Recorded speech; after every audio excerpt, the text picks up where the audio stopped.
Hi, hello, welcome back to our channel. Why is that always so funny? I don't know. Oh my god. Jesus. Just the hi, hello. How are you? Okay, take two. Hi, hello, welcome back to our channel. My name is Cresha. I am a book dragon with too many books, and So I'm Styles. I like to watch TV. yes. And today we are coming. We gotta start over. I screwed all that up. The whole intro is fucked. Start over. Okay. Hi, hello. Stop. Okay. Hi, hello. Welcome back to our channel. I'm Cresha, a book dragon with too many books. What's up? I'm Styles. I like to watch TV. And it is May. I'm not going to tell you what day it is because I don't know when I will get this edited and posted, but it is the month of May in 2026, and it is AAPI Heritage Month here in the U.S. Yeah. Woo! Asian American Pacific Islander Month. Yes. And same as with Black History Month, like we read across the globe and we watch across the globe all year round, so we encourage you to do the same, but it is really nice to highlight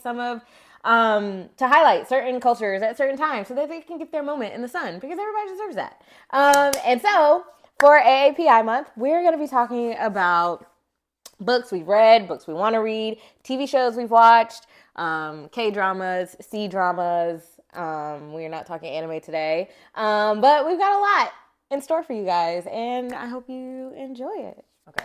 I didn't put any anime on there, so we're good. Yeah, no. Yeah, we're good. Okay, and we're going to do the same thing we did with our Black History Month video, and we're going to have 3 categories. So the first category is current and or recently completed books and or TV shows and or movies that we've watched in the last 2-3 months. The second category is... our favorites. Yes. So favorite Asian books and TV shows. And then last... I did movies. Oh, yeah, I that's didn't have right. any My TV bad. shows. I did movies. My bad. Yes, correct. Okay. And I also want to specify that these are my favorites at this point in time.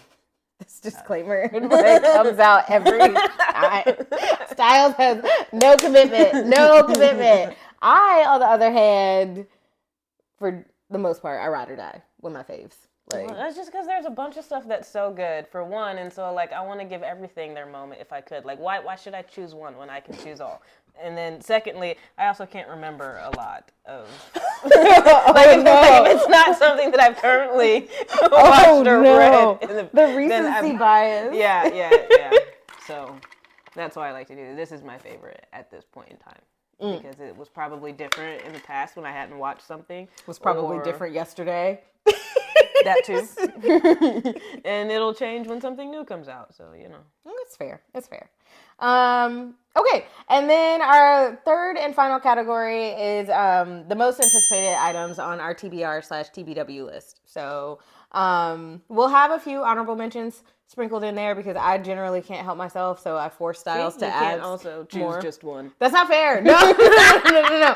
It's more that I want all of our watchers to be enlightened because what happens with me, because I am a stalwart, like I stick to my guns with my favorites, is that like sometimes like I'll have 3 videos and they'll be like, oh, what's your favorite, blah blah blah, and I'll be like, Babel. And, okay, now we've talked about that, so I've got to like pick some other ones, but then like can't talk about my favorites and not mention Babel because then it seems disingenuous. So that's where the honorable mentions come in for me. You're not picking just one.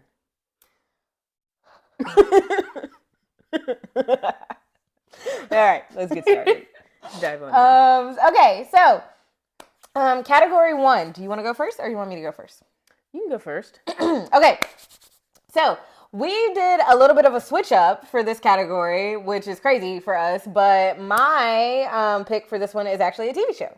So I have recently finished 2 C-dramas, my first and second only C-dramas, but I basically probably have a little bit of undiagnosed ADD, and so like I get hyperfixated on like specific hobbies for like a really long time, and so now I'm pretty much obsessed with C-dramas. I've started my 3rd one in 3 weeks, and if you've watched any of them, you know they're all like 40 episodes long.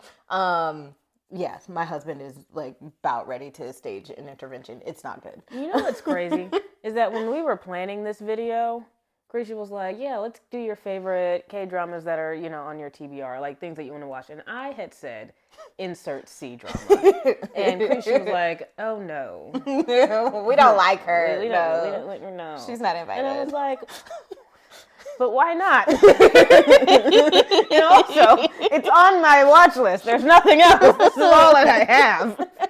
Okay. Because, like I said, I'm true blue, and I was like down with the K-drama like cause for life. Like, you got such a loyalty kink, and I do. And yet here we are.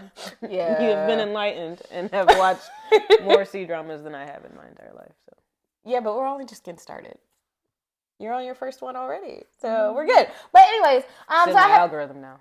Yes, so I have 2 C dramas that I've started or finished recently. So the first one, the one that like started all of this mess that has basically drugged me down to hell and I cannot escape. It's a good hell. It's a good show. Yeah, it's more like heaven. Is Pursuit of Jade, which I mean, if you are in this small subset of media and fandom at all, you've heard of Pursuit of Jade because everybody and their dad is talking about it, which is crazy. This is how I felt when K-pop Demon Hunters came out. I thought it was just me finding this gold and this like glory on my own. I was like, look at me, I'm ahead of everybody. Then I get on Instagram and everybody and their dad is talking about it. I'm just like, well, hell. That's how I feel about Pursuit of Jade because it's everywhere. All the memes, all the things, blah, blah, blah, blah. It's ridiculous. But it's for a reason because it's so freaking good.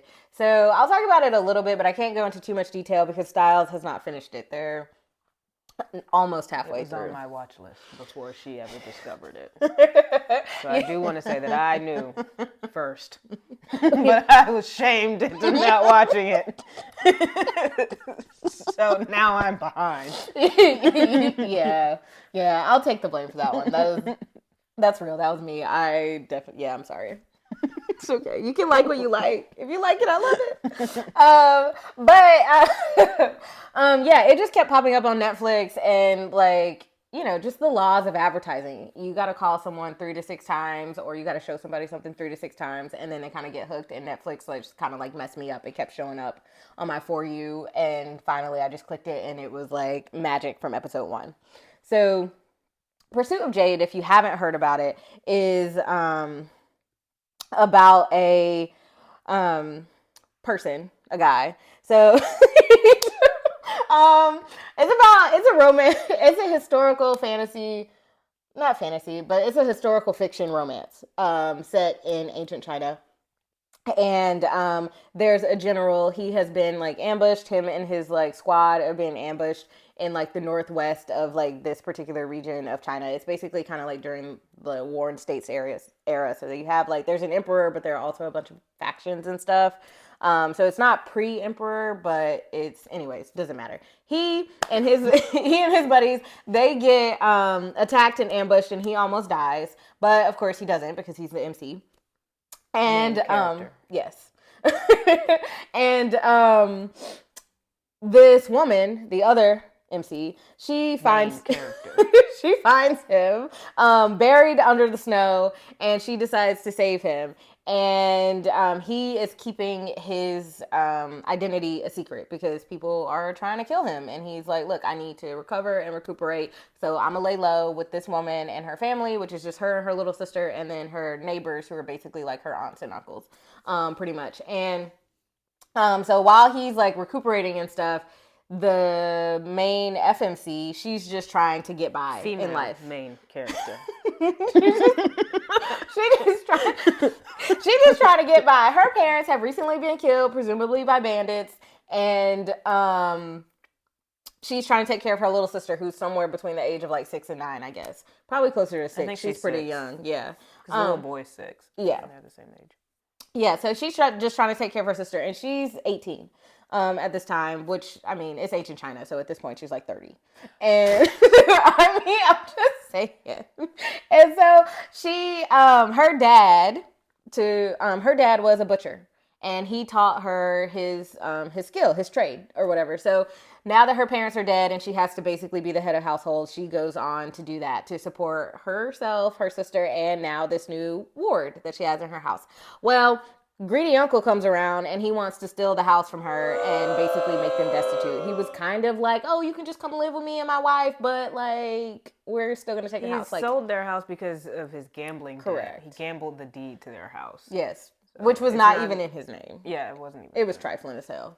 So he wants to kick them out or whatever. So in that process, one, we find out that our main FMC, Chongyu, is a baddie. She is like badass. Not only can she provide for her family, and she's like really cute and bubbly and just like a really sweet, like darling person. She's extremely competent when it comes to martial arts. Like she whoops the crap out of her uncle and his little fluffies when they come in and trying to steal her house. And like, so I'm watching this episode. I think this happened on episode 2, and I'm literally just like, wait a minute. It was like unexpected. Like I'm used to your typical damsels in distress. Maybe she's smart. Maybe she can do some other stuff behind the scenes. But I didn't expect her to come up in here and to be like whooping off on people. Like she's literally the whole package. Yes, like she cooks, she cleans, she slaughters pigs, and she slaughters men. Like, and she's beautiful. Like, and she's objectively, this is a very pretty woman.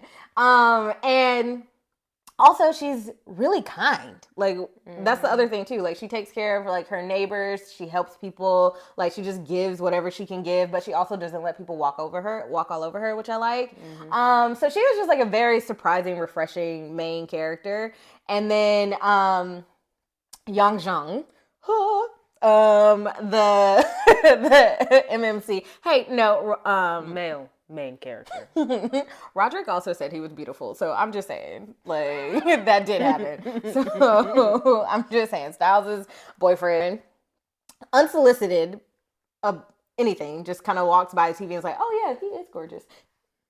Case in point, because he is. He didn't use those words. He just said he was a nice looking young man, which he is. Same thing. I feel like coming from like someone who's just walking past the TV, like I don't know. I mean, I feel like from what I heard was this is the most gorgeous man alive in China. That's what I heard. And I think he made a note of it because it was in response to what you said. Would you care to tell the class what you said? What did I say? You said that if the main characters weren't attractive, then you couldn't watch the show. Okay. And so I did after say that. hearing that, Roderick then looked at the screen and said, I can see that he is cute and why your sister wanted to watch this show. Okay, I would just like to say that when it comes to K-dramas and now C-dramas, ugly people need love too. Ugly people need money too. Okay, all right, time out. Let me just make my point, and then we will leave it to everyone to judge in the comments whether I'm being fair or not. But basically, when it comes to these TV shows, like, okay, K-dramas, for instance, are generally 12 to 16 episodes, and they're all, to a man, about an hour and 20 minutes, sometimes an hour and a half long. And I don't know Korean. I don't know about the rest of y'all, but I don't know Korean. So I have to read these subtitles. So my eyes have to be glued to the TV for a significant amount of time because also I get hyperfixated. I can't watch one episode at a time. That's my problem. I understand, but it is just what it is. So anyway, from 1 to 3 hours, I'm sitting here watching this stuff glued to this TV screen. That is a lot of effort to put in. And if y'all know, like, I need a little bit of additional payoff beyond a good storyline. Like, these people need to be good looking. I'm sorry. Like, otherwise, and I'm going to say it, the juice is not worth the squeeze. Otherwise.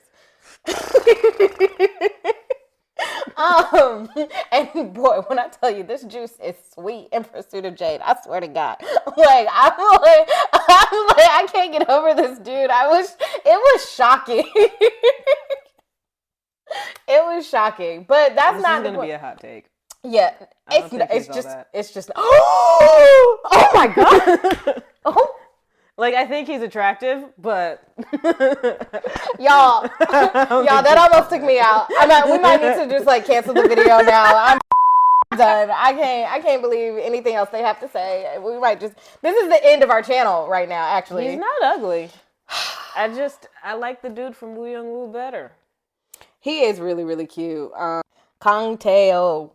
He Tante, he yeah. is gorgeous. I'm not gonna lie. That's another reason. See, He's but so again, cute. he is. He is. But anyways, back to what we were talking about before. Young Jung, the MMC. He's hiding out, right? She now has this dilemma where she's trying to keep her house, but it's ancient China and just general ancient wherever you are in the globe don't care about women. It just they're horrible and it sucks. And basically, it's if her house is entailed to the next male, basically, according to their law, and she doesn't have any males in her family. So, she asks Young Jung if he can marry into her family, because that's another thing. It's like if you get married, I guess, quote unquote, the normal way, then the woman marries into his family and she leaves.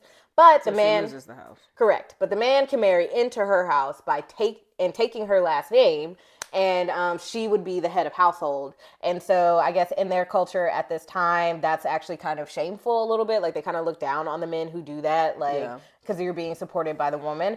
But obviously, he's like a badass. This isn't his real identity. Yeah, he's a marquis. So he's not worried about these little peons and what they have to say about him. He just wants to help her, and also, again, he still needs a place to lay low. And then romance happens, along with a bunch of other plot. Like there's if you watch any of these kind of like historical drama shows, a lot of them, there's a lot of political intrigue because like it's the emperors and their court and all of that. Princes. And the princes just keep popping up. I thought there was one prince that I needed to be worried about, and now a second one has joined the fray. And I was already confused about where they fall under this puppet emperor, and I just and I don't know which of the commanders.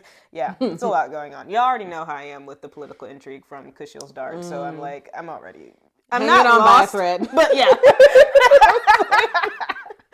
At this point, Styles is just watching for the battle scenes at this point. Because that is another thing that the show has, I feel like, in its to its advantage is like really, really, really good battle choreography. Mm-hmm. Like, I've watched a couple other K-dramas. I've finished a second one. I've started another one. And like, this is probably the best fight choreography of the three that I've seen so far. And the third one that I just saw is literally called, I think it's The Adventures of the Female General or something. So she's fighting all the time.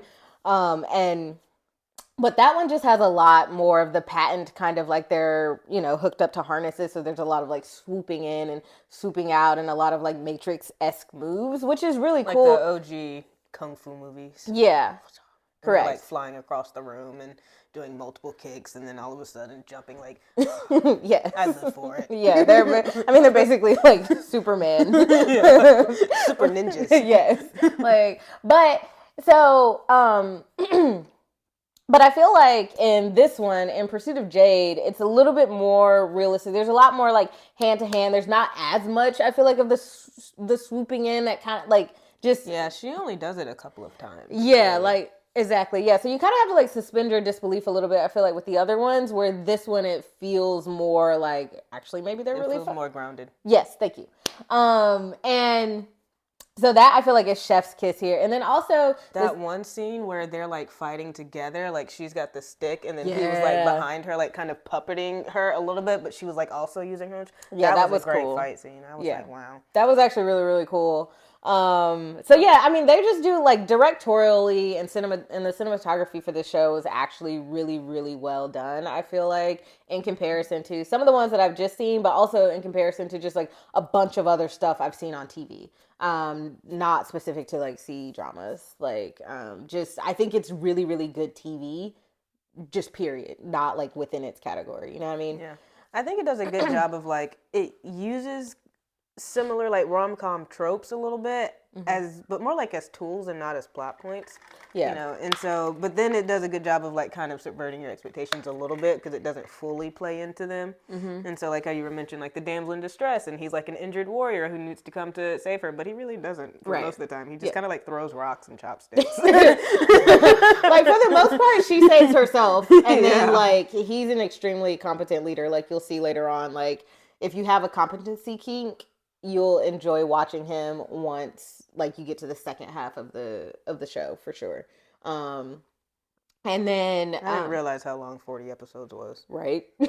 I'm on episode 15, and I'm like, Jesus Christ, what more is there? Which is like everything more. Nothing has been resolved, and yet I'm already like, come on, we've got to be able to wrap this up. I actually like did a little bit of like just arbitrary math in my head a little bit, and if you go like an hour and a half for your average K-drama episode, and you're like roughly 40 minutes when you strip out the intro and outro for the C-dramas, collectively in totality, they're roughly the same lengthwise. Because a single K-drama episode is roughly 2.5 episodes of like a C-drama. But yeah, it's really long. It's a commitment, which is why my husband is really ready to like stage an intervention. Now that I've started the third one, he's like, 1 episode a day is fine. He's like what you like. He was like, but Cresha, like, what's happening? And I'm just like, I don't know what to tell you. It's so good. And I was like trying to understand like, why am I enjoying it? In the guest room. No, he can go to the guest room. I don't want to go to the guest room. No. What's wrong with the guest room? That's where I stay. Well, it's fine, but there's no couch in there. Couch. You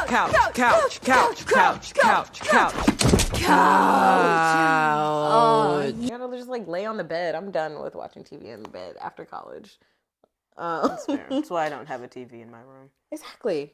So I was trying to think about this show. I was like, why do I like it so much? Like, there are a lot of good things about it. The characters are really good. They're really strong. The plot is really good and interesting. It resolves itself really well at the end. I got very invested in the romance between the two characters. They have amazing chemistry. They're really, really cute together. And it's one of those stories where like we love a slow burn.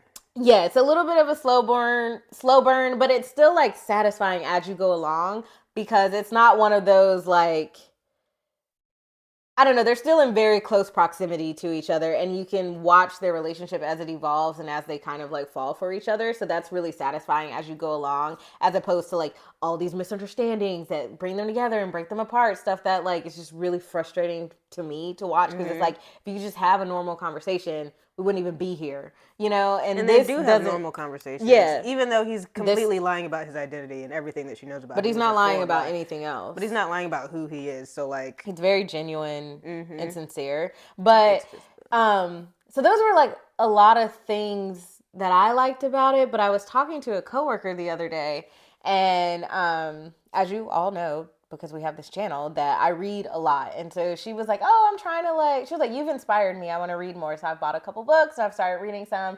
And I was like, oh, that's great. And she was like, because usually I'm just like glued to the TV. She was like, but the TV's not been good lately. Like there's nothing on that I really like.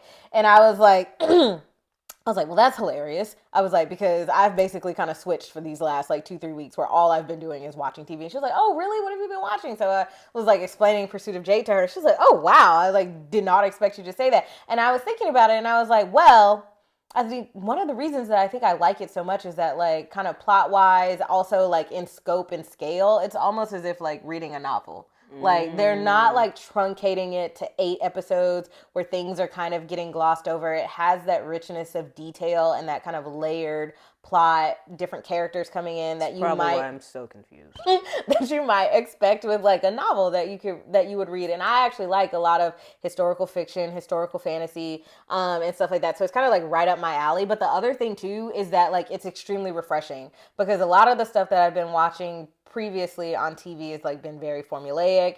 I mean, some of that intentionally, because sometimes I just like to be able to watch stuff with my brain turned off so I kind of know what's going to happen.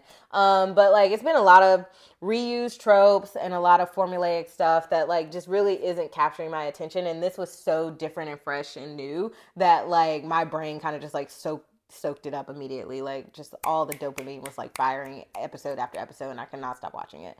So I really loved Pursuit of Jade, and I know there's a bunch of other kind of like plot points that we could talk about, but Styles is still making their way through it, so I don't want to spoil anything. Making my way downtown. And then I'll just throw in a very quick honorable mention. I'm not going to say much about it, but like after I finished Pursuit of Jade, I was like obviously like fiending for something similar and something else No, to after watch. she watched Pursuit of Jade, she rewatched it. Wow. And then I think restarted it a third time. Oh, my shame. Awkward turtle. But yeah, I did. As soon as I finished it, I literally finished the last episode and went back to episode 1 to rewatch some of my favorite parts. But whatever, I do that with books too. It's fine. That's why I have a library and not a library card. Because I like to revisit my favorite stuff. But honorable mention for the next one that I watched that I really, really liked, which was Prisoner of Beauty. And that one actually came out in 2025, and I really, really enjoyed it. I love the male lead. His name, I think he was Xiao Wei.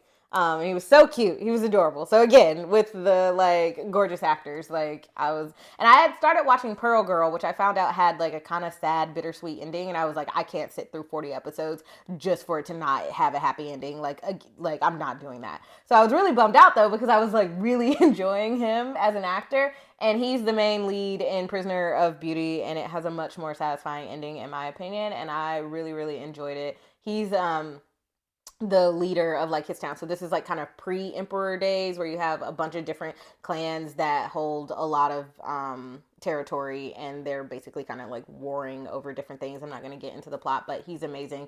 If you like Pursuit of Jade and are looking for something else, this would be a good option. It's the main plot is there to warring factions for reasons that we're not going to get into, and the lord and the daughter, they have to get married. It's like a very young lord. It's not like a weird age difference thing. He like came into his power early because his family were murdered by the people who he's about to marry into. So there's a lot of tension there, and like that's like a really slow build because their families like hate each other, but they're trying to broker peace. And she's a completely different female lead compared to Chong Yu. She is extremely smart and politically savvy, so would be like a perfect strategist, and she actually is a really good strategist, like counterpart to her new husband, who is very militaristically savvy, and he kind of governs and she like strategizes or whatever. It's like all really cute. Their relationship is really cute, and it's really, really well done. And also he is also extremely gorgeous and good looking, and like the bust downs, I can't get over like the like it's just the hair is like adding something like for both of them, and they were just really adorable to watch. Like in both of these shows, there's like a layer of humor that was like unexpected in both of them, that just made them really fun to watch. Like they're serious, but then they're really funny. Side characters, a lot of funny little like side quests that happen in them, because again, you have like 36 to 40 episodes. Like stuff has to happen, or otherwise no people aren't going to watch this. So those are like the two current / recent ones for me. Nice. What's yours? I read The Poet Empress. It's a book that Cresha wanted me to read so much that she bought it for me, because I was like, I have to wait till my next paycheck. I'm broke. I'm a poor college student now. And again, a poor college student again. For the third time. Yeah. And how many degrees do you need? Damn. Enough, I guess. I don't know. It's either 3 degrees or 3 jobs, because our country does not like to pay people a living wage. So I get it. Me doing homework at 28 years old. Right. Oh, I'm sorry. I'm so sorry. It's only been week 1. Oh no. We're fine. But yeah, so Cresha was like, we have to read The Poet Empress, and I pulled out my 25 book Advent calendar, and I was like, it's not on the Advent calendar. And then this other book that I had read, I think it was The Isles of Emberdark, that Cresha was like, oh yeah, you should read this one, and so I read that one, and it also wasn't on the Advent calendar, and I was like, what am I doing? We've made some revisions to the advent calendar. Because I basically said anything I read, just at the behest of Cresha especially, it just has to be on the calendar. Otherwise, I'll never finish it. But I read The Poet Empress, and that one was... Meanwhile, I haven't finished it, by the way. So, like, I've kind of forced them to read this, and I'm basically halfway done with it. Which is crazy, because it was actually a very quick read. Like, the chapters go by like that. There's 72 chapters in the book, but... like some chapters are like 2 pages long. So like it was actually a very quick read. What this book is essentially about is there's a young girl in a village. So this is also ancient China, I believe. But the country is basically ravaged by famine. So everybody's starving except for like the nobles and the folks in the palace and whatnot. Of course. And this... let them eat cake. Yeah. And the emperor, he's like decrepit and dying. And he's got 5 sons who are the heirs. There's also magic. And so, in order to be emperor, you have to tame this literal dragon. Yep. And then Who the dragon also does nothing except float around the castle, right? So far. Where you're at in the book, that's what the dragon does. I'm not saying anything else. Oh, okay. Dragon flies around. This dragon. Yeah. See? And they have to tame, they have to subdue and tame the dragon, the heirs do, in order to become the next emperor. Otherwise, I guess calamity would happen. Like, I don't know. They don't really say what happens if we don't tame this dragon. Like, if it doesn't work, would the dragon just, like, F off somewhere and be like, all right, I'm done with y'all? Yeah, I have no idea. But the dragon, once they tame the dragon, then the emperor, whatever power they get, because they get born with, like, one specific power.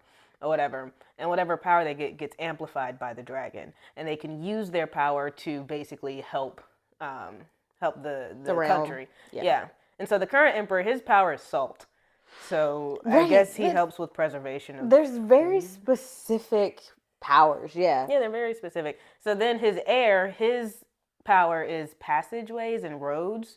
And so he can make bridges, he can make tunnels, like tunnel through mountains, and like all this stuff. Reroute rivers, yeah. So he basically is just helping people move from point A to point B.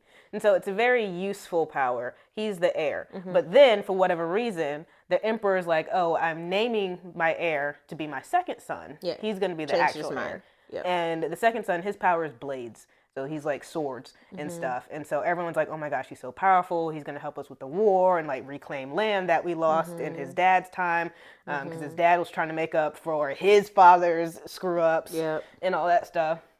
And so once the second son gets named heir, he now has to get concubines to fill his palace so that he can then also produce heirs. Because apparently they get like 30 concubines, and then one of them is like is made empress. They marry one of them.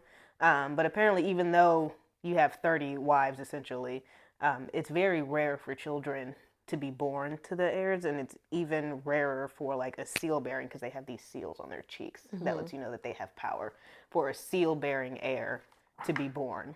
So this emperor, him having 5 seal bearing sons, is actually kind of like rare in his time for whatever reason, and so that's why they have so many concubines. And so because of that, the third prince, his name is Isan, he comes through, and his power is fruit. And so he's would be great in a famine, right? But I mean, he's not the heir. Nobody cares about him, even though he can solve all our problems. Like, okay, he comes through the realm collecting concubines. Yep. To essentially not collecting, but collecting women. Girls to become to audition to become concubines, basically. And so the main girl, her name is Wei Yin. She's like, ooh, now's my chance, because I just had to bury my sister, who was basically stillborn. And then there were 2 other sons that died. You know, like the famine's been killing everybody. Yeah. And she was like, and it's just now me, my parents, and my 7-year-old brother. Bao. So cute. And she's like, I want him to become a scholar. Like, I basically want him to have a future other than starvation. And so she's like, so this is my chance. Yeah, so like, just a little background. She's like from a poor village. Her dad is just like a rice farmer, and they're all struggling, where most of the other concubines are all like nobles, city girls. Yeah, so they're like nobles, daughters of merchants or things like that. Yeah. Or literomancers. So that's another thing. A literomancer is someone who writes poetry that does magic. And so anyone who can read can do this, except women aren't allowed to read. It's illegal. Yep. So only men become literomancers. And once you are a literomancer, then you can make, spells that can help for, various things. And so a lot of the city girls, their parents are literomancers. It's actually thinking about it, is like actually really interesting and kind of similar in completely different ways to Babel, in that the magic is rooted in like language, access to, and acquisition of. This one, like this magic system is like really, really interesting because it's like poetry based. So like you have to draft the poem, and then like once it's inscribed on something, then the magic will activate, and Yeah. it'll last for varying periods of time based on like the strength of the literomancer, the quality of the poem itself, or whatever. And it's really rooted in like your intention. Like your intention has to align. So a lot of like if there's a poem, they call them blessings. If there's a blessing to do one thing, then like each literomancer who writes the blessing to do that thing, they can write completely different poems. It's just that intention that then goes to the into the ground to the ancestors. If the ancestors accept it, then they cast the blessing for you. Yeah. That's kind of how the power works. And so Pretty neat. And Babel is like also kind of similar, except like it's all about like translation, right? So the idea, it's not about the specific words, it's about the idea or the intention behind the word. So if you want, you have like a river that's dried up and you want to get more water through that river into town or whatever, if you have a strong enough translation for water or for river from one language to another, and you inscribe it on silver, the tension between those two words that kind of mean the same thing but aren't literal one-to-one translations of each other will sprout the magic, and then like water will come from somewhere and float through the river. So it's like kind of I think it's interesting absolutely insane how just one person had this thought in their mind. Just, thought about that and was like, were they like a linguistics? Like, did they study linguistics in college? And so understanding the root of words, and then all of a sudden, you know what would be neat? Is as I'm translating these words and I'm transcribing, like they were working on some sort of like, task or project in school. And like, as I'm having to transcribe all of this, what if magic happened? right? Yeah. Like, the next thing you know, they're writing a book about it. Yeah. Like, I think that's absolutely bonkers. I don't know about Shin Tao, but which is the author of the Poet Empress, but R.F. Kuang is like basically like a professional academic. Like she's getting her PhD and all these things, and she like focuses on like Chinese history because she's Chinese American, I think. I'll have to look that up. She might be from the UK, actually. Cultural concept in Chinese like culture. This power of words and things like that to create magic. Yeah, could be. But all that being said, I thought that was a really neat parallel. Like as you were talking about it, that like popped in my head. Yeah. Because I love Babel. Everything comes back to Babel. But anyways, so Wei in, she gets chosen. Oof. In a very weird, gruesome manner. You guys gotta check it out. She gets chosen to be not only a concubine, but the heir. Empress. What's his name? Terran. Yeah. His name is Terran. Prince Terran. Guan Terran. He chooses her to be the Empress in waiting, so that, and he basically does it because he's practically evil. Yeah. And he likes to slaughter and torture and just do a whole bunch of stuff. So he basically did it as a joke. And well, he did it because he could get away with torturing her. He couldn't torture the other concubines because they're all, the daughters of nobles and stuff. And it also pisses everybody else off too, that he would pick her as highest among all of them. Yeah. So throughout this book, he's like torturing her in like the most gruesome of ways, and then like using magic to heal her because he was like, my magic is blade, so obviously I can inflict a blade wound, and clearly I can heal one. So, but it's really good, and I thought so when I read the little blurb on the one sentence that they read of the blurb on Google, I thought this was going to be more of kind of like a romantic-y enemies to lovers type. Book. That's where I thought this was going to go, because I told Cresha, I was like, oh, I think after reading all these books and all this stuff, and I was like, I think I've solidified that my favorite book genre is romantasy. And Cresha was like, oh, okay, cool. And then she was like, ooh, check this book out. So I just knew that it was going to be a romantasy. And I will say that I also thought it was going to be different too.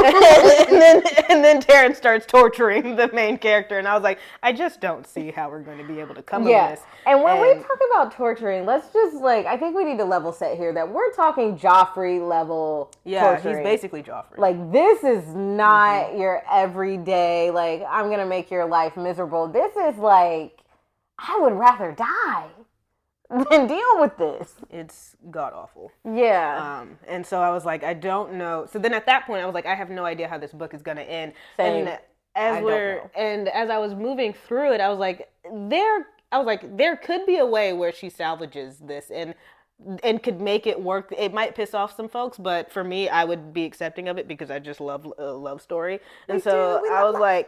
I was like, I feel like, but then there's at one point you haven't gotten there where the point of no return has been crossed, and I so felt like I was there, like on episode, like chapter 6. I was like, oh, the hell, hell with you'll get this. there to the for me when I was like, all right, yeah, all my hopes have dashed. Like I'm just gonna be depressed by the end of this book. I don't know. Like I literally got to a point where I was like, I don't know how this book is gonna end. The book does have a. I was very satisfied with the ending. I was like, okay, we've woven this intricate weave. And now I see the bigger picture in this tapestry, and I'm satisfied with this ending. I'm okay with it. And so like that honestly has like given me heart because I was very much like, I'm not gonna survive. This is not what I signed up for. Because I will say that like while I will read and watch like media that's a little bit heavier than like what Styles typically wants at certain times, I'm not here for this. I'm not seeking the trauma, okay? Like so I was literally like, I don't know. I wasn't to the point of DNFing it because it actually is very well written and it is interesting and there's a lot more going on than just the torture. Like you've got the political intrigue between like the heirs and then also the concubines because they're all vying for that #1 spot because they've got their reasons. Yeah, and the eunuchs and all that. So you've got all of this going on in the palace. And so Wei Yin is basically like, I have to survive the concubines in the palace. I have to survive, my betrothed, but I have to survive because, my family are depending on me and all this stuff. And so trying to like balance all of that and plus her own emotions because she's basically goes in entirely naive and ignorant. But she goes in with a good and generous heart. And then the main theme of the book is power and how it corrupts. Mm-hmm. And so you have to, she basically has to decide like, am I going to be corrupted by this power? Because in order to survive this place, I need power. Mm-hmm. But she's like walking this fine line between becoming the evil that she's, standing against, but also having to play their game in order to survive. Mm-hmm. So it's really good. Yeah. Well, and a lot of the people that I follow on like Bookstagram and BookTube who have read this have all really liked it. A lot of people whose taste I kind of agree with, or like generally they've made recommendations, I've read them and have enjoyed them. So I wasn't ready to give up on it, but I definitely was like, I don't know how I'm going to feel by the end of this because I'm also kind of the same way that like I love. And so like most of the K-drama, like for books, I'll venture out a little bit and I don't actually read things that are strictly romance very often. I'm like getting back into that a little bit, but like generally I do like a very nice, well-rounded, not stupid romance plot line in in a lot of the media that I watch. And for K-dramas and C-dramas in particular, I actually look for the romance tag. So I like that. And I was like, I'm not getting any of that here. Like I was like, this is not gonna happen. Like what's going on? I'm gonna hate this. And so when Styles texted me and was like, I am satisfied with the ending, I liked it, I was like, okay, I feel better because Styles not going to pull their punches. If they don't like something, they're just going to basically tell me and they're going to be like really upfront with it. Like that wasn't for me. I didn't like it, or, like I wasted my time. This sucked. And so I feel like I felt a lot better when they said that. So I'm still going. I'm definitely going to finish it, but I'm definitely curious. Same way, I don't know how it's going to end. Like, so I'm very much looking forward to wrapping this up here soon so I can just know what happens because I need to know. I haven't read a lot of book like Asian stories. I will say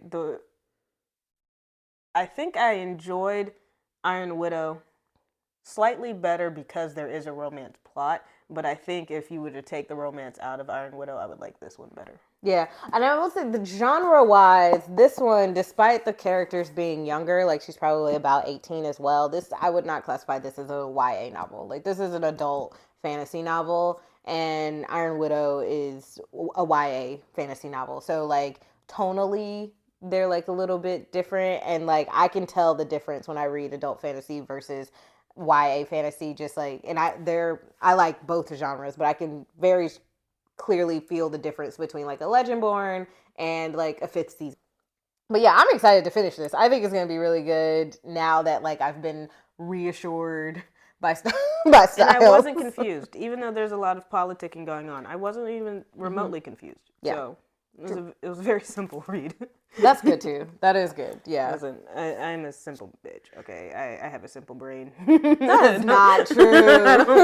I don't like it when things get too complex. Okay.